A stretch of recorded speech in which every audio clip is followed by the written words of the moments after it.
Welcome to the Folktale Project. This is Dan Scholz. Today we have part 2 of The Yellow Dwarf, and where we've left things off, the Queen has gone out to search for the Fairy of the Desert, and instead, in trying to avoid her terrible lions, she has fallen in with the Yellow Dwarf, to whom she has promised her daughter Bellissima.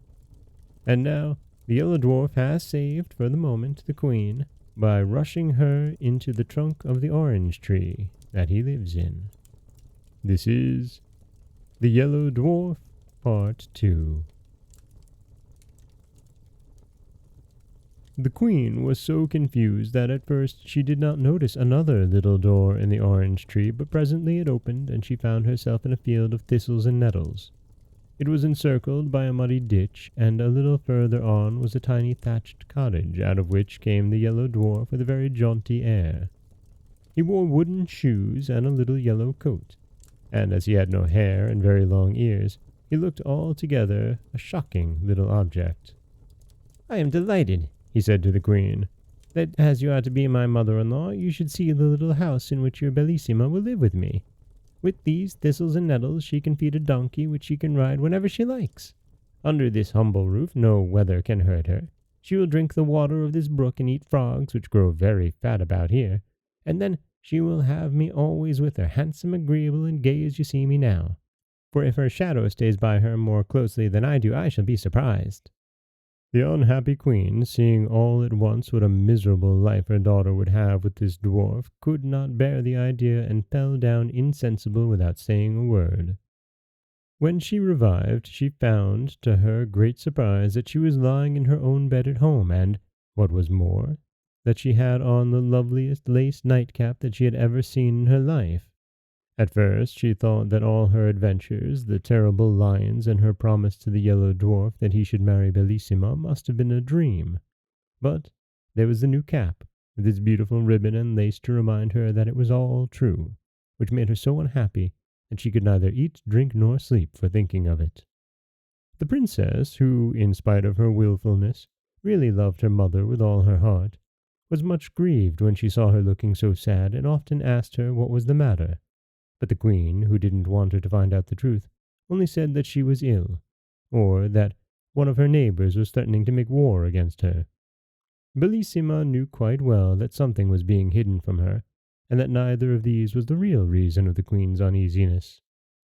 So she made up her mind that she would go and consult the Fairy of the Desert about it, especially as she had often heard how wise she was, and she thought that at the same time she might ask her advice as to whether it would be as well to be married or not. So, with great care, she made some of the proper cake to pacify the lions, and one night went up to her room very early, pretending that she was going to bed, but instead of that, she wrapped herself in a long white veil, and went down a secret staircase and set off all by herself to find the witch. But when she got as far as the same fatal orange tree, and saw it covered with flowers and fruit, she stopped and began to gather some of the oranges, and then, putting down her basket, she sat down to eat them. But when it was time to go on again, the basket had disappeared, and, though she looked everywhere, not a trace of it could she find. The more she hunted for it, the more frightened she got, and at last she began to cry. Then, all at once, she saw before her the Yellow Dwarf. "What's the matter with you, my pretty one?" said he. "What are you crying about?" "Alas," she answered, "no wonder that I am crying, seeing that I have lost the basket of cake that was to help me get safely to the cave of the Fairy of the Desert." "And what do you want with her, pretty one?" said the little monster. "For I am a friend of hers, and, for the matter of that, I am quite as clever as she is." "The Queen, my mother," replied the princess, "has fallen lately into such deep sadness that I fear that she will die, and I am afraid that perhaps I am the cause of it, for she very much wishes me to be married, and I must tell you truly that, as yet, I have not found anyone I consider worthy to be my husband. So for all these reasons I wish to talk to the fairy." "Do not give yourself any further trouble, princess," answered the dwarf. "I can tell you all you want to know better than she could. The Queen, your mother, has promised you in marriage." "She has promised me?" interrupted the princess. "Oh, no, I'm sure she has not." She would have told me if she had. I am too much interested in the matter for her to promise anything without my consent. You must be mistaken." "Beautiful princess," cried the dwarf suddenly, throwing himself on his knees before her. "I flatter myself that you will not be displeased at her choice when I tell you that it is to me she has promised the happiness of marrying you." "You?" cried Bellissima, starting back. "My mother wishes me to marry you? How can you be so silly as to think of such a thing?" "Oh, it isn't that I care much to have that honor," cried the dwarf angrily. "But here are the lions coming. They'll eat you up in 3 mouthfuls, and there will be an end of you and your pride." And indeed, at that moment the poor princess heard the dreadful howls coming nearer and nearer. "What shall I do?" she cried. "Must all my happy days come to an end like this?" The malicious dwarf looked at her and began to laugh spitefully. "At last," he said, "you have the satisfaction of dying unmarried. A lovely princess like you must surely prefer to die rather than be the wife of a poor little dwarf like myself." "Oh, don't be angry with me," cried the princess, clasping her hands. "I'd rather marry all the dwarfs in the world than die in this horrible way." "Look at me, princess, before you give me your word," said he. "I don't want you to promise me in a hurry." "Oh," cried she, "the lions are coming. I have looked at you enough. I am so frightened. Save me this minute or I shall die of terror."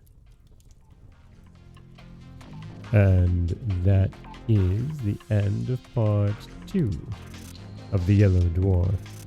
And we see that the princess is in fact digging herself ever deeper into this mess that her mother had started. This is Dan Scholz for the Folktale Project. Don't forget that you can subscribe to the podcast on Apple Podcasts, Stitcher, Google Play, Overcast, anywhere you like to get your podcasts. You can follow us on Twitter at Folktale Project. You can find us on Auto Radio, TuneIn Radio, iHeartRadio, Spotify, anywhere you like to listen. And you can always head over to folktaleproject.com. You'll find a new story waiting for you every Monday, Wednesday, and Friday. As always, thank you so much for listening.